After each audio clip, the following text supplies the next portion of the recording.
My name is Claire Bennett. I was 31 years old when my younger sister turned the proudest night of my life into the biggest financial disaster our family had ever seen.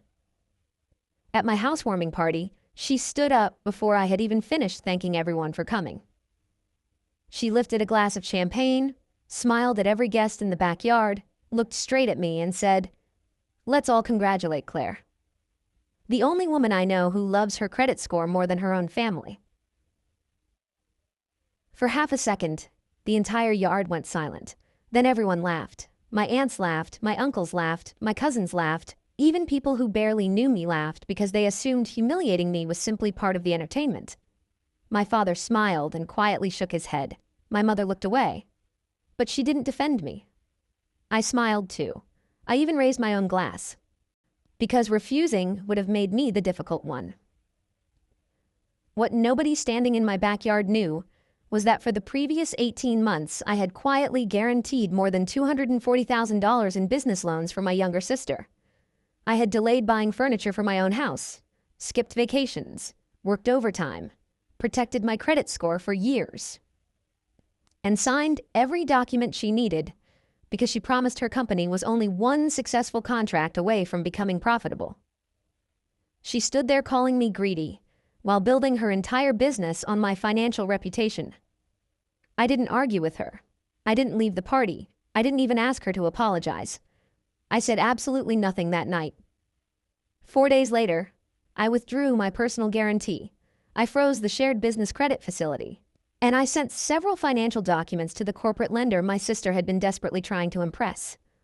At exactly 8:12 the following morning, my entire family received news that made my sister's cruel little toast look like the smallest mistake she had ever made. Before I tell you what happened after Lily realized I was no longer willing to risk my future to save hers, tell me, what time is it where you are right now? And where are you watching from? I always enjoy seeing how far these stories travel. My younger sister's name was Lily. She was 4 years younger than me, and for as long as I could remember, my family had treated her confidence like proof she was destined for greatness. Mine, they treated like I simply worked too hard.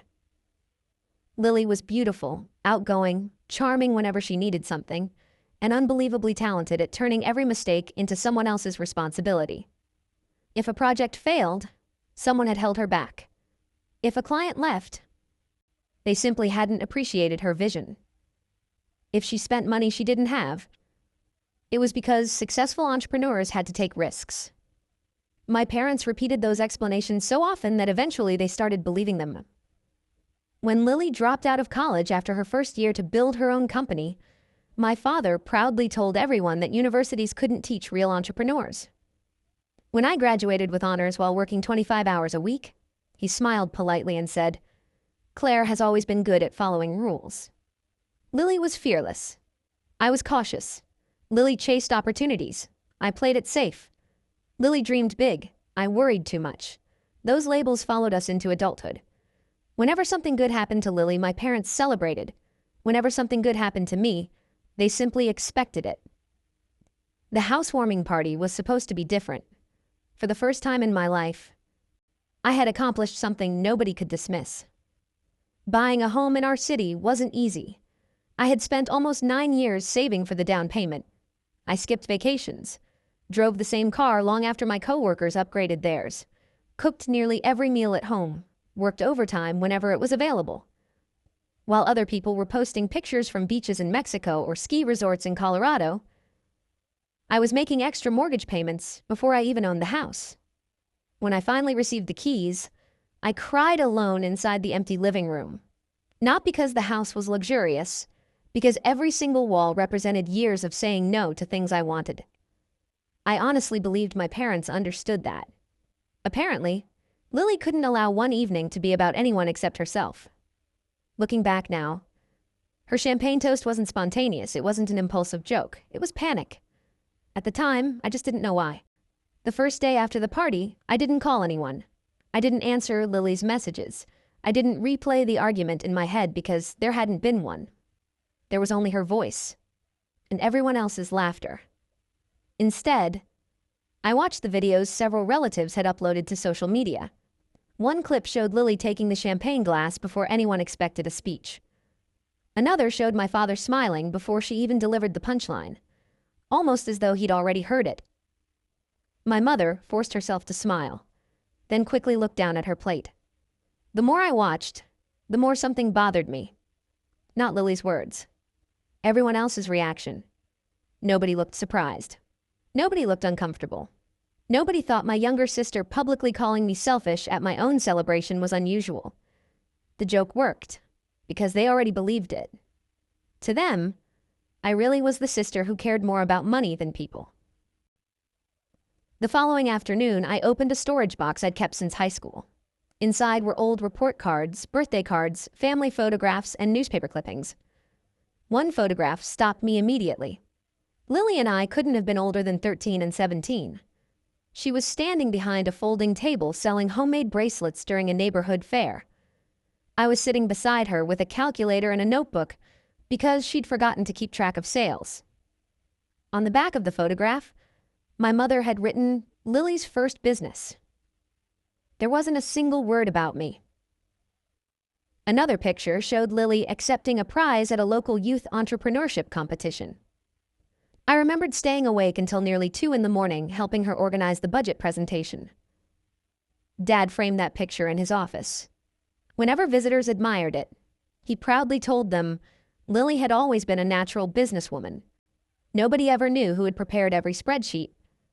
Looking through those memories, I finally understood something. The champagne toast hadn't created our family's problem. It had simply exposed it. Lily performed success.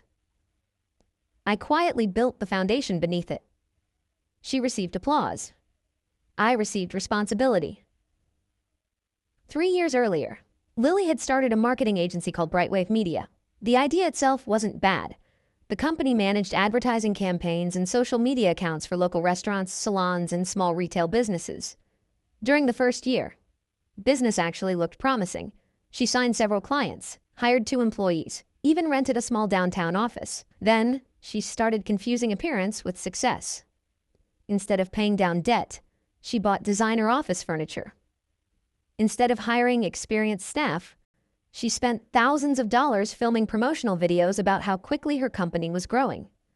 Every networking event had to be held in expensive hotels. Every business trip became a luxury weekend. Everything looked successful online. Very little of it actually made money. 18 months before my housewarming party, Lily called me crying. She told me Brightwave had finally attracted serious investors.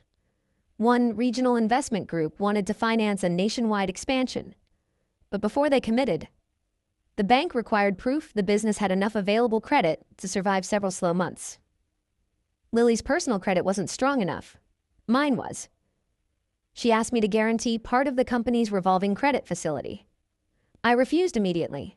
I had spent years building excellent credit. I wasn't willing to risk everything for a business I didn't control. Then my parents called. Separately, my mother said, "Your sister has one chance to build something extraordinary." My father reminded me, families don't become wealthy by refusing to help each other. For almost a week, they kept calling. Eventually, Lily promised everything would be documented. The bank would prepare legal agreements. I would receive quarterly financial reports. And if the business ever became unstable, I could withdraw my guarantee before any additional debt was issued. That last condition convinced me. Not Lily, not my parents. The contract. Everything was put in writing. The bank approved a revolving business credit facility worth $240,000. Lily became the borrower. I became the guarantor. Legally, those were 2 very different things. The company could spend the money, but if everything collapsed, the bank could come after me. My salary, my savings, even the new home I'd spent nearly a decade working toward. At the time, I believed I had protected myself. I had no idea my greatest mistake wasn't trusting the paperwork. It was trusting my own sister. 6 months after everything fell apart, I stood inside the lobby of my new office building, holding a cup of coffee and staring through the glass windows at the city below. For the first time in years, my phone wasn't ringing because someone needed money. No one was asking me to co-sign another loan. No one expected me to solve a financial emergency I hadn't created. The silence felt unfamiliar. Then I realized something. It wasn't loneliness. It was peace. A week later, my parents asked if we could have dinner together. Just the three of us. No Lily. No relatives. No accusations. When I arrived, both of them looked older than I remembered. My mother spoke first. "I owe you an apology. Not for one specific moment, for years." She admitted she had spent most of Lily's life protecting her from consequences. Every mistake had been softened. Every failure had been explained away. Every warning had been ignored because she believed love meant making life easier. Instead, she had made Lily believe someone else would always rescue her. Then my father spoke. He stared at the table for several seconds before saying, "I blamed you because it was easier than admitting I'd been wrong about your sister." He confessed that after the business collapsed, he discovered Lily had also used his retirement savings as collateral for a private loan he didn't fully understand. She had told him it was temporary. It wasn't. She had promised investors more family money that never existed. She had told lenders contracts were guaranteed before anyone signed them. She had convinced herself that success was always one more loan away. For the first time in my life, my father admitted I hadn't destroyed her company. I had simply stopped hiding the truth. Neither apology erased the past, but they were honest. And honesty was something our family had been avoiding for years. Lily didn't contact me for almost 4 months. Then one Saturday afternoon, she asked if we could meet, not to borrow money, not to ask for another favor, just to talk. We met at a quiet coffee shop halfway across town. She looked different. No designer clothes, no expensive handbag, no luxury SUV parked outside. She had sold almost everything. She was working as an office assistant for a logistics company while taking evening accounting classes. She smiled awkwardly. "I guess it's ironic." I looked at her. "What is?" "The sister who hated spreadsheets is finally learning bookkeeping." For the first time, she laughed at herself instead of someone else. After several minutes of uncomfortable silence, she finally said, "I've replayed that party in my head hundreds of times." "So have I."